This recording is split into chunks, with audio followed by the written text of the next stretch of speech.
Hi folks, it's Tony from the Father and Son Fishing Channel. Thanks for tuning in again. Today we're going to learn how to hook a worm or a night crawler the best way possible to catch more fish. So let's dig right in and I'll show you what we're going to talk about today.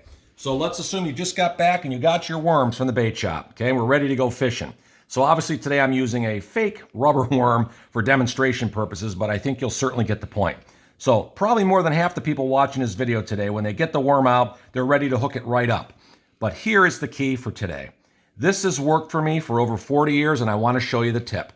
As soon as you get the worm that you want to use, we're going to cut it in half or snip it in half, okay? That's going to first of all help us double our bait, but even more importantly, it's going to expose the head of the worm that's going to dangle in the water and drive fish crazy. So we're going to first start with the actual head of the worm, and you'll be able to recognize the head because it's just north of the reproductive sac or band that's on the worm, okay?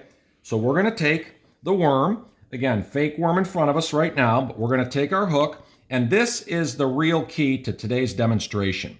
This will help keep pesky bluegill off the shank of the hook and from stealing the bait, which happens so many times when there are bluegill in the water.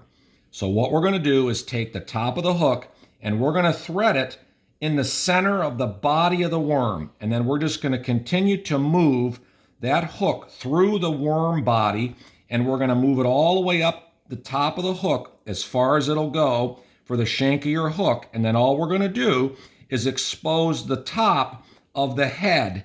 So you bring the hook through the top of the worm after you've threaded it up the shank of the hook, okay? And then we're just going to let the top of the head dangle like this, which is literally going to drive the bass and catfish crazy. This will be dangling in the water like that. And what you've done is you have kept most of the worm onto the shank of the hook, as you can see here. And the bluegill are not going to be able to get that off.